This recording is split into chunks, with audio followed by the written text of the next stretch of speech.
So we'll continue with some readings. The 7 factors of enlightenment, and this continuing on the topic of samadhi as one of the 7 factors of awakening.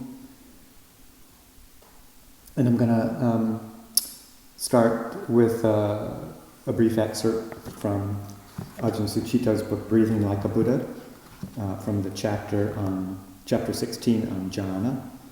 A few comments that he makes kind of along the same lines as we talked about yesterday with Ajahn Thanissaro's perspectives and others as well. And then do a few sutta readings. Also just wanted to kind of preface the readings following up from some of the discussions yesterday that, presenting sort of a different perspective on how to interpret jhana and samadhi in ways that seem to be more in line with the canon. In my perspective, my personal perspective, just wanting to make sure that it doesn't sound like, there's an attempt to kind of dumb down jhana and to make it something that seems like it's so just, no big deal, just wanting to make sure that that doesn't come across, because it's still very refined, very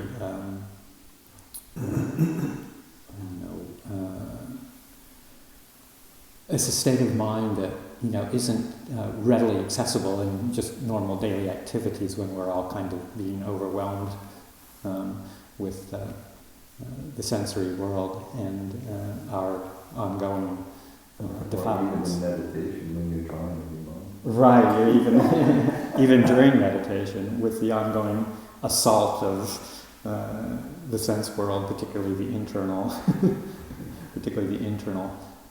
manifestations of greed, hatred, and delusion. So it's not to say that this is like, something that's immediately apparent just when one sits and closes one's eyes.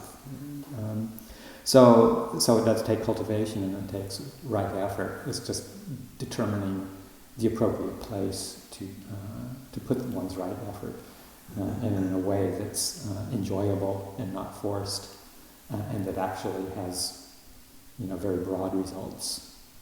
So, and not to denigrate people who like to explore sort of more of a commentarial approach to jhana, but just being aware of where it takes one. So. Page 176 from Ajahn Sucitto's book, starting with the section called Disembodied and Embodied Jhana. There is often confusion about the use of the term jhana, because the later commentaries, notably the Visuddhimagga, use it differently. In the Visuddhimagga, jhana is disembodied, and it relies on a method of generating paranormal nimitta in the mind that the meditator consequently absorbs his or her attention into. And yes, in the above incident of the Buddha's working with upakilesa, he does speak of referring to light and the, quote, vision of forms. But these phenomena are signs that can arise as rapture and ease are experienced in embodied meditation. Significantly, and in contradiction to the mental nimitta of the Visuddhimagga, he doesn't absorb into these signs, but uses them as indicators of occasions when his mind slips out of samadhi. Just as one might use a signpost or the line of lights on the highway, you don't absorb into them, but use them to affirm that you're on the right road. This indicates that the mind can note and reflect on its state in the jhana process, a referencing that is also mentioned at Anguttara 5:28. This is the reflective capacity that allows insight wisdom to occur within the jhana context. That is, one reviews the mind state as compounded out of conditioned and changeable factors. One does not fixate, and according to these accounts, full liberation ensues. And that mention of Anguttara 528 was the one that was referenced yesterday to the five-factor noble concentration, the fifth being that stepping back and observing. The Visuddhimagga also separates meditation practice into two distinct paths. Samatha, which leads to a jhana wherein sensory phenomena and mental activities cease, and vipassana, which avoids such absorption and through a refined scrutiny of the impermanent and selfless nature of all phenomena leads to nibbana. In this presentation, samatha is pleasant and leads to sublime states, but is a dead end in terms of liberation because from its viewpoint, jhana curtails the functioning of analytical wisdom. Instead, the Visuddhimagga presents a path of dry insight, quote unquote. Its practice operates around an ongoing and detailed analysis of citta, bypasses feeling, doesn't support cultivating pleasant states and lingering in them, doesn't require jhana, but leads directly to nibbana through analytical discernment alone. This path of insight proceeds through special realizations that, however, aren't mentioned in the suttas. Without wishing to discount this approach, I find it confusing. It may well be the case that fashioning a mind-made nimitta and focusing on it will result in some kind of jhana, but I don't see an instance where the Buddha recommends this. Also, why did he not mention an insight-only path? And why make so much of jhana if it was extremely difficult to achieve and not leading to liberation? Regarding this last point, in the suttas, the mind in jhana is able to be directed or turned towards either immaterial states or the ending of the asava. In other words, it acts as the basis for insight, not as an alternative.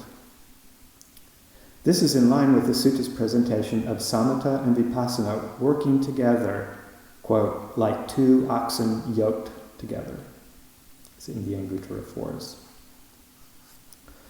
My conclusion is that we're looking at two different kinds of jhana, a disembodied one in which the citta is fixed on a mind-made sign, and an embodied one in which the citta is firmly settled in itself and able to review the aggregates and the outflows. So a key to the sutta's jhana may well be the support that embodiment gives to the mind. In the commentaries, the body is seen as an object, and its sensory aspect dwelt upon in ways that will produce distaste. It belongs to the kama loka, the sensory world. The embodied domain that one can access through mindfulness of the energies in the body is not mentioned. Yet this is the territory that, if cultivated, opens into the fine material world, rupa loka, and will give rise to the kind of jhana that is mentioned in the suttas. They refer to touching deliverance with the body. This embodied jhana may resolve certain anomalies. For example, jhana is held to be secluded or disengaged from sense contact. And yet, at Anguttara 363, which I will be reading, the Buddha mentions abiding in jhana while sitting, walking, standing, or reclining. Walking without any awareness of sight and touch seems unlikely. So instead of the complete absence of sensory awareness, what could be the case is that he is fully collected within the fine material aspect of the body, while allowing such sense contact as was relevant to be made. There is an instance where the Buddha remains oblivious to a thunderstorm, apparently on account of his absorption. In such a case, the citta would remain turned away from phenomena that it wasn't involved with, unlike walking or breathing. So the accounts, limited as they are, do suggest some flexibility. Furthermore, before his awakening, the Buddha did experience immaterial states, arupa, but found them inadequate for realization of the deathless. Incidentally, in parentheses, the commentaries refer to these immaterial states as jhana, like the arupa jhana, again in contradiction to the embodied states of the suttas jhana. One account of the Buddha's awakening has it that he withdrew from that approach and began the cultivation of anapanasati that resulted in jhana, commenting that he was, quote, not afraid of that pleasure, since it has nothing to do with sensual pleasures and unwholesome states. This approach led to full enlightenment. Could it be that his breakthrough was one of accessing and cultivating the fine material domain within the body? It's natural enough to discount that troubled and volatile inner body and aim for an immaterial abiding. And yet, the Buddha touched that territory, made it pleasurable, and was awakened through it. He even passed away in jhana, not in a formless state. So I'm just parenthetically from me that he refers often to this fine material domain within the body or this inner body, and then he often refers to it also as the energy body, the body that you actually can sense and feel interiorly, the energy movements, the flows, including the breathing process as it expands, contracts. A very sensitive form of the body. Last section here, jhana as a natural process.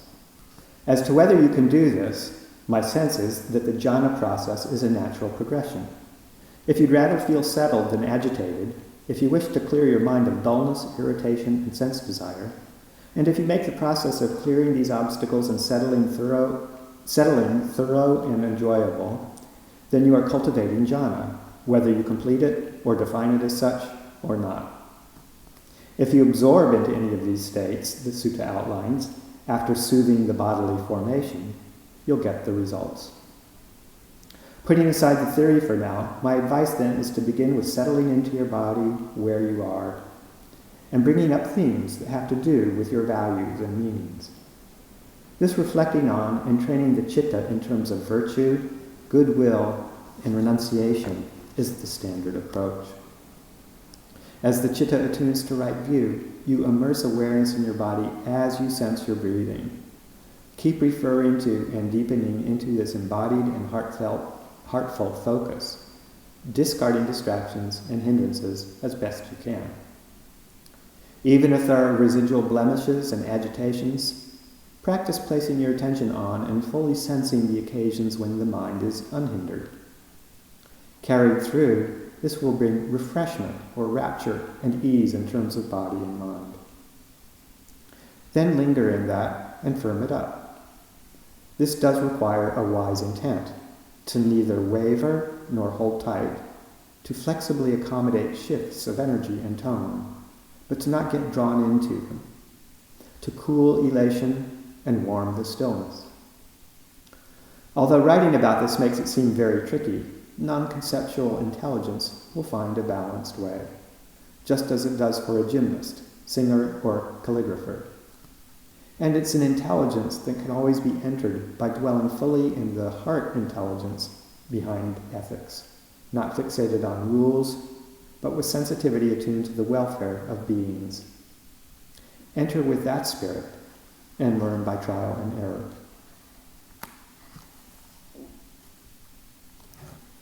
So I think that's really good in emphasizing particularly the last part, that it's a settling, the process, whatever we call it, it's a settling and refining of the activities of the mind based on virtue, goodwill, and renunciation. So simplicity, kindness, moral precepts, lack of regrets is what forms the basis for the settling of the mind that will come naturally when one reflects on those aspects of one's practice.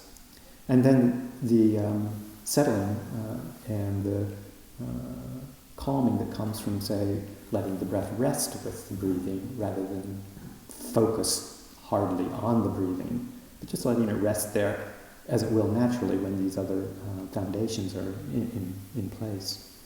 Then that carries you through into that sense of deep settling.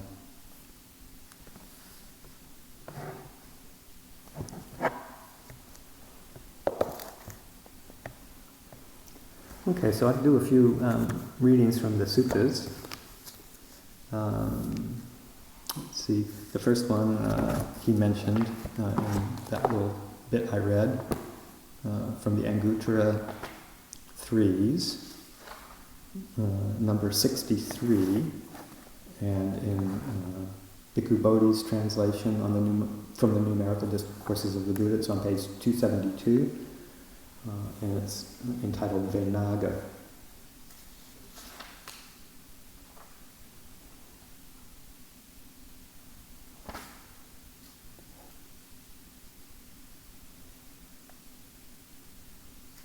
So I'm going to read excerpts from it, not the full thing, but there is a Brahmin, Vachagota of Venagapura, who has come to talk with the Buddha.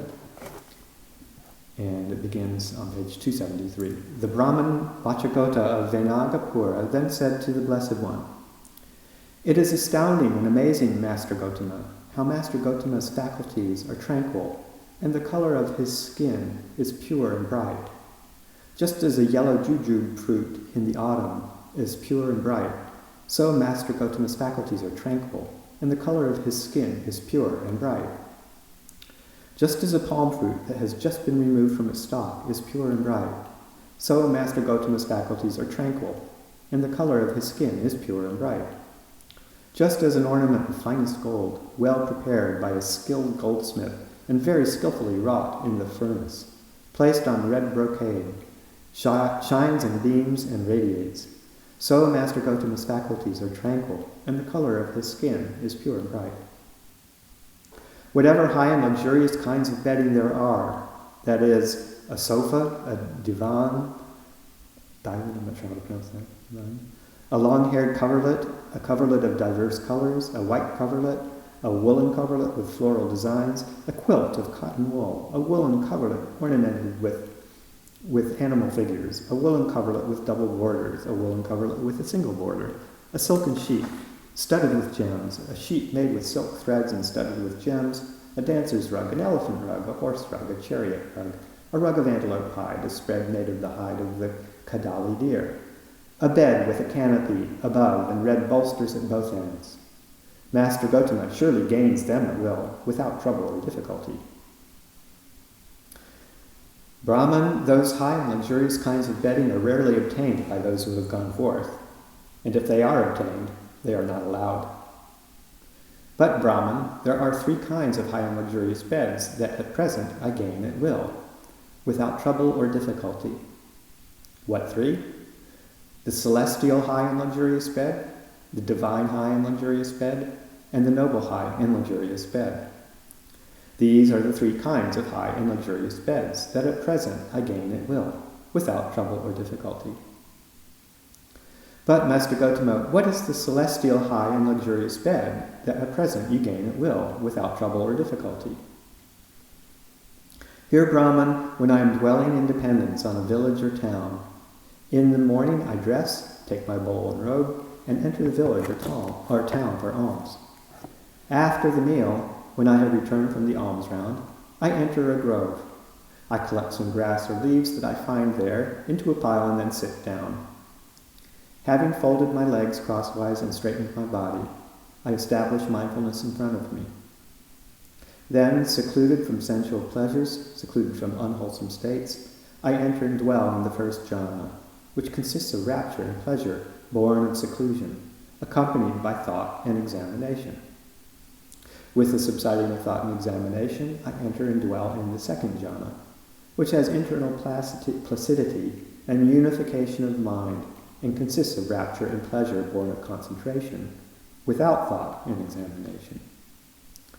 With the fading away as well of rapture, I dwell equanimous and mindful and clearly comprehending, I experience pleasure with the body. I enter and dwell in the third jhana, of which the noble ones declare, he is equanimous, mindful, one who dwells happily. With the abandoning of pleasure and pain, and with the previous passing away of joy and dejection, I enter and dwell in the fourth jhana, neither painful nor pleasant, which has purification of mindfulness by equanimity. Then, Brahman, when I am in such a state, if I walk back and forth, on that occasion my walking back and forth is celestial. If I am standing, on that occasion my standing is celestial. If I am sitting, on that occasion my sitting is celestial. If I lie down, on that occasion this is my celestial high and luxurious bed. This is that celestial high and luxurious bed that at present I can gain at will, without trouble or difficulty. So I'll pause there for just a moment just to comment on that last paragraph. That is a pretty clear and direct statement that he's talking about going through all the four jhanas in all postures. So it's not a sitting only kind of experience that the Buddha is describing in this passage. Walking, sitting, standing, lying down in relation to the four jhanas. So the Brahman Vajragota responds, "It is astounding and amazing, Master Gotama. Who else, apart from Master Gotama, can gain at will, without trouble or difficulty, such a high and luxurious, celestial high and luxurious bed?"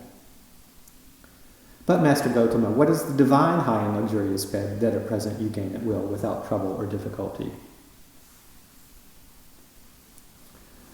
And then he goes through pretty much similar stock phraseology as the previous one, and then says, having folded my legs crosswise and straightened my body, I establish mindfulness in front of me. Then I dwell pervading one quarter with a mind imbued with loving kindness, likewise the second, the third, and the fourth quarter. Thus above, below, across, and everywhere, into all as to myself, I dwell, pervading the entire world with a mind imbued with loving kindness, vast, exalted, measureless, without enmity, without ill will. I dwell, pervading one quarter with a mind imbued with compassion, with a mind imbued with altruistic joy, with a mind imbued with equanimity. Likewise the second, the third, and the fourth quarter. Thus above, below, around, and everywhere, and to all as to myself, I dwell pervading the entire world with a mind imbued with equanimity, vast, exalted, measureless, without enmity, without ill will. Then, Brahman, when I am in such a state, if I walk back and forth, on that occasion my walking back and forth is divine. If I am standing on that occasion, my standing is divine. If I am sitting on that occasion, my sitting is divine. If I lie down on that occasion, this is my divine, high, and luxurious bed. This is that divine, high, and luxurious bed that at present I can gain at will, without trouble or difficulty. So, too, with those divine abidings in any posture. It is astounding and amazing, Master Gotama. Who else apart from Master Gotama can gain at will, without trouble or difficulty, such a high and luxurious bed? But, Master Gotama, what is the noble, high, and luxurious bed that at present you gain at will, without trouble or difficulty? And then some stock phrasing there. And then, having folded my legs crosswise and straightened my body, I establish mindfulness in front of me.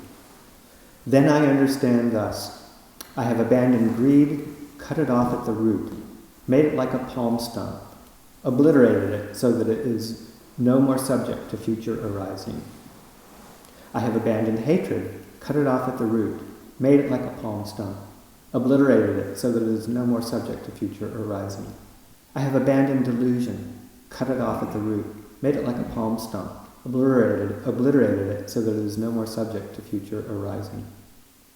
Then, Brahman, when I am in such a state, if I walk back and forth, on that occasion my walking back and forth is noble. If I am standing, on that occasion my standing is noble. If I am sitting, on that occasion my sitting is noble. If I lie down, on that occasion, this is my noble, high, and luxurious bed. This is that noble, high, and luxurious bed that at present I can gain at will, without trouble or difficulty. It is astounding and amazing, Master Gotama. Who else, apart from Master Gotama, can gain at will, without trouble or difficulty, such a noble, high, and luxurious bed? Excellent, Master Gotama, excellent, Master Gotama. Master Gotama has made the Dhamma clear in many ways, as though he were turning upright what had been overthrown, revealing what was hidden, showing the way to one who was lost, or to holding up a lamp in the darkness, so those with good eyesight can see forms. We now go for refuge to Master Gotama, to the Dhamma, and to the Sangha of bhikkhus. Let Master Gotama consider us lay followers who are from today have gone for refuge for life.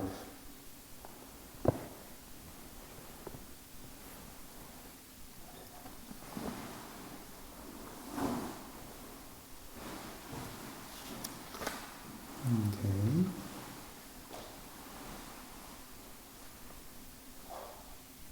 So the next passage, unless there's some pause for questions or comments at this point. Okay. We'll go to the Anguttara Book of the Nines, 936, in Bhikkhu Bodhi's translation on page 1298. And this is a short sutta, at least in its abbreviated form, which I'll do a reading from, because there's a lot of repetition. But, yeah. Sorry, I didn't have time to think about. At one point you mentioned that maybe an option to the subtle energy body. Mm-hmm.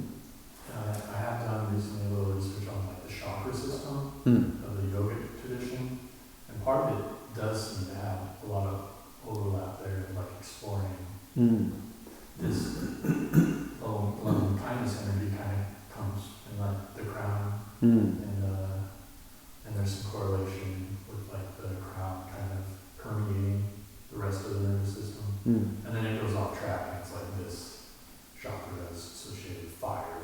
And the all sound or something like that, it gets a little complicated. But I was wondering if you and Paul or yourself have explored a little the chakra system and found it was a tool to explore the energy body. Because it's not mentioned. Yeah, no, my sense is I, very, very tangentially, before I was a monk, I would kind of explore some of those things around chakras and the various energy cycles, depending on which chakra you're talking about. And, certainly, it's part of the Indian tradition, in the different realms of yogic philosophies and practices. The Buddha is interesting. He doesn't really go into it, in the teachings from the canon that I've seen anyway. He makes vague references to things that kind of correlate with the energy systems, and when you're talking about different kinds of maladies of the body, oftentimes they're phrased in terms of things like disruptions in the winds or the elements, those kinds of things which have their correlation with the internal process. But I think his emphasis was so much on not trying to make everything within the conditioned realm perfect, so like his emphasis on healing or care of the physical body or tuning to the maladies of the body, which often was understood in terms of energy at the time of the Buddha in Indian medicine.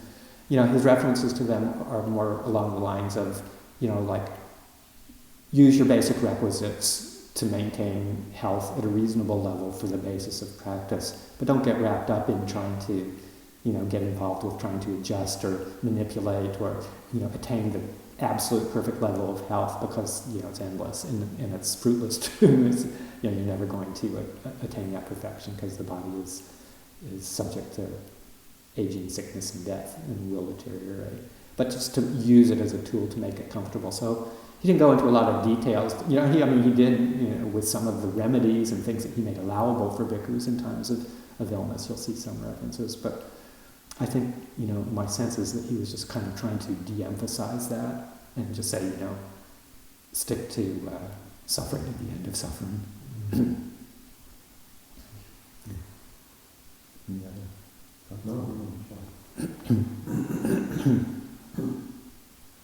Okay, so 936 here. Bhikkhus, I say that the destruction of the taints occurs in dependence on the first jhana. I say that the destruction of the taints also occurs in dependence on the second jhana. I say that the destruction of the taints also occurs in dependence on the third jhana. Fourth jhana, infinity of space, infinity of consciousness, base of nothingness, the base of neither perception nor non-perception, and independence on the cessation of perception and feeling. When it was said, bhikkhus, I say that the destruction of the taints occurs in dependence on the first jhana, for what reason was this said? Here, secluded from sensual pleasures, a bhikkhu enters and dwells in the first jhana. The stock phrasing. He considers whatever phenomena exist there pertaining to form, feeling, perception, volitional activities, and consciousness as impermanent, suffering, an illness, a boil, a dart, misery, affliction, alien, disintegrating, empty, and non-self. He turns his mind away from those phenomena and directs it to the deathless element thus. This is peaceful, this is sublime, that is, the stilling of all activities, the relinquishing of all acquisitions, the destruction of craving, dispassion, cessation, nibbana. If he is firm in this, he attains the destruction of the taints. But if he does not attain the destruction of the taints because of that lust for the Dhamma, because of that delight in the Dhamma, then with the utter destruction of the 5 lower fetters, he becomes one of spontaneous birth, due to attain final nibbana there without ever returning from the world. And he gives some more similes, and then goes through all of those that I mentioned at the beginning, all through the jhanas and the immaterial attainments, with that same phraseology of whatever phenomena exist there pertaining to form, feeling, perception, volitional form, and consciousness, regarding them as impermanent, suffering, an illness, a boil, a dart, misery, affliction, alien, disintegrating, empty, and not self, and then turns his mind away from any of those phenomena and directs it to the deathless element. So I brought this, bring this sutta up because it just shows that even through the immaterial attainments, not to mention the jhanas, there is a reflective capacity. One is not walled off from insight, development of insight. There's clear comprehension going on. There's the ability to reflect, not necessarily using words or verbal, but just to notice whatever afflictions are present as they might intrude upon one engaged in meditation, in very deep states of meditation, and then to use those to examine the 5 khandhas in their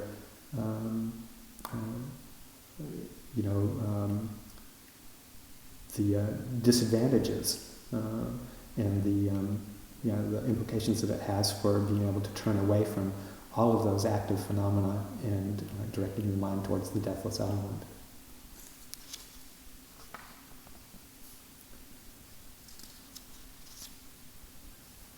Okay. And the last sutta I'm going to read, it's a slight sidestep from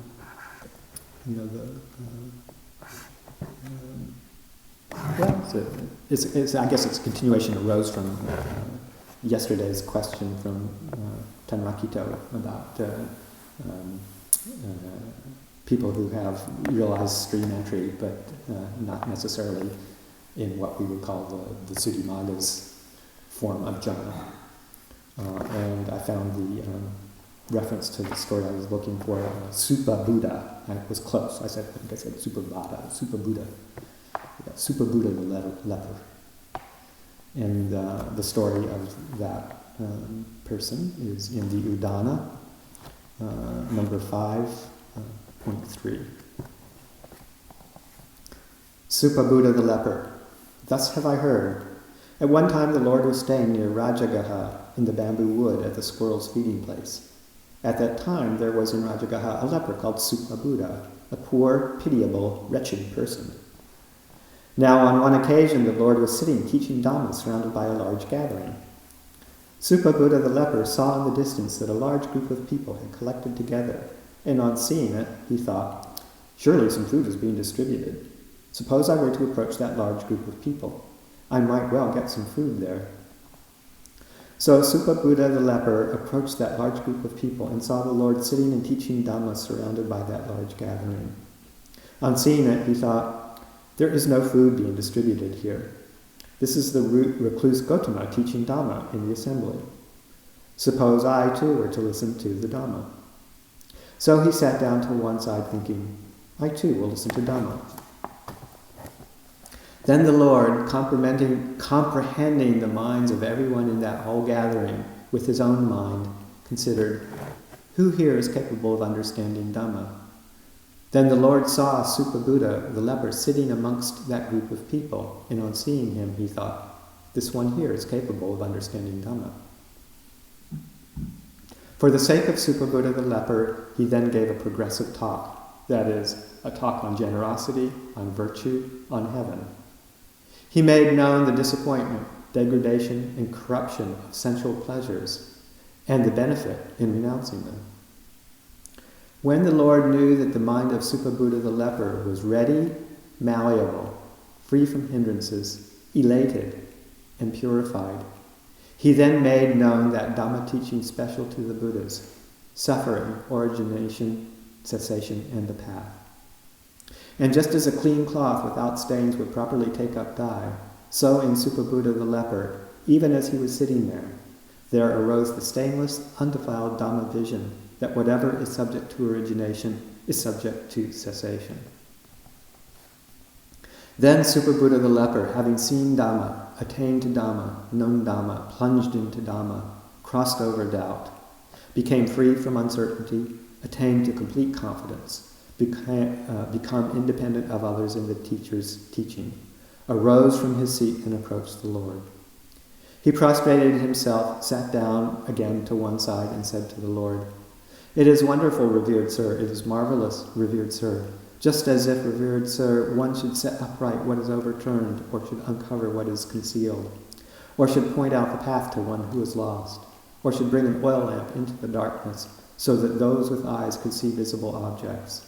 Even so, by various methods, the Lord has explained Dhamma. I, revered sir, go for refuge to the Lord, to Dhamma, and to the order of bhikkhus. May the Lord accept me as a lay follower, gone for refuge from this day forth, for as long as life lasts. Thereupon Super Buddha the leper, after being instructed, roused, inspired, and gladdened by the Lord's talk on Dhamma, being pleased and appreciative of what the Lord had said, arose from his seat, prostrated himself before the Lord, and keeping his right side toward him, went away. Now it happened that a cow with a young calf attacked Super Buddha the leper and killed him.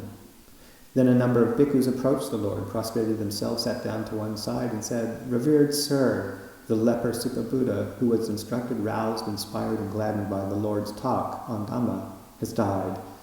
What is his destiny? What is his future birth? Super Buddha the leper, bhikkhus, was a wise man. He practiced according to Dhamma and did not trouble me by disputing about Dhamma. Super Buddha the leper, bhikkhus, by destroying 3 fetters, is a stream enterer, not liable to fall away, assured, bound for enlightenment. When this was said, a certain bhikkhu asked the Lord, revered sir, what was the cause? What was the reason Super Buddha the leper was a poor, pitiable, wretched person? Formerly, bhikkhus, Super Buddha the leper was the son of a rich merchant in this very Rajagaha. While being conducted in the pleasure garden, he saw Tagaras Tagarasiki, the Pacheka Buddha, entering the city for alms food. And on seeing him, he thought, "Who is that leper wandering about?" And having spat at him and disrespectfully turned his left side towards him, he went away. Through the ripening of just that deed, he suffered in hell for many years, for many hundreds of years, for many thousands of years, for many 100,000s of years. And through the residual result of just that deed, he became a poor, pitiable, wretched person in this very Rajagaha. But on meeting with the Dhamma and discipline made known by the Tathagata, he acquired faith, virtue, learning, relinquishment, and wisdom. Thus, upon the dissolution of the body after death, he re-arose in a happy realm, in a heavenly world, in companionship with the devas of the Tavatimsa heaven. There he surpasses the other devas in beauty and splendor. Then, on realizing its significance, the Lord uttered on that occasion this inspired utterance. As a man with good sight on a journey would endeavor to avoid any dangerous place, so too a wise man in the world of the living should avoid demeritorious deeds. So it's a very inspiring story of none of us are doomed. Super Buddha can do it. Then we can too. And I thought it was interesting too because it kind of touches on the qualities that we were talking about yesterday and today of mind that constitute samadhi. Obviously he wasn't somebody who had a vast many years of practice and sitting and practicing as a renunciate, yet he had enough parami and enough interest. Maybe he'd been through enough to be receptive to it, and the qualities of mind, again, to read those that he was experiencing during that discourse that brought him to understanding. The Buddha, Super Buddha the leper was ready, malleable, free from hindrances, elated, which probably like rapture, piti, purified, and then he made known that Dhamma teaching special to the Buddhas. The Buddha did. So that kind of, that free from hindrances, alert, listening, attentive, there, present, clearly comprehending, not lost, open, in an open state of mind, receptive, ready to receive the teaching. That's what it takes, whatever we call it. You just need a right view. Oh yeah. Well, I mean, at least to some extent, at least mundane right view. But then what the result is penetrative, transcendent right view. Seeing clearly, the arising and ceasing of suffering.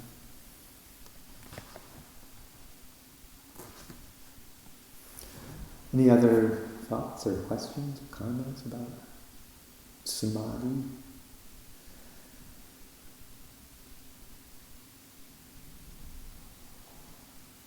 I think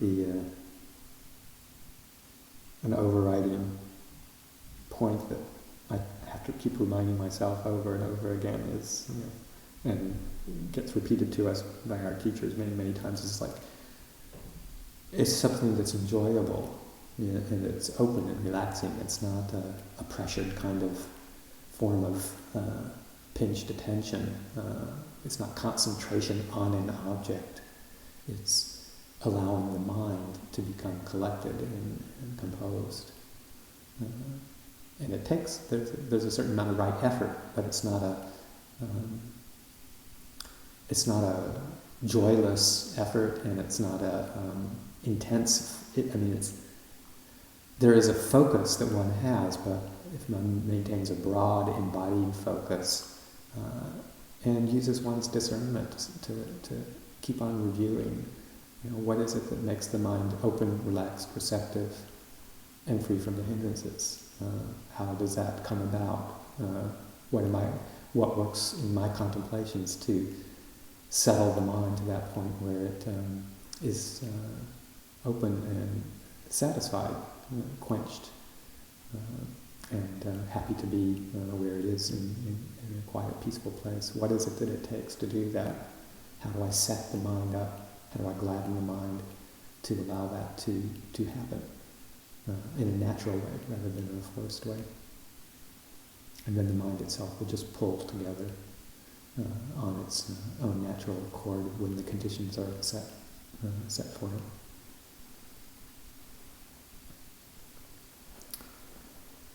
Okay, if there's no other thoughts or comments, we can close for this day.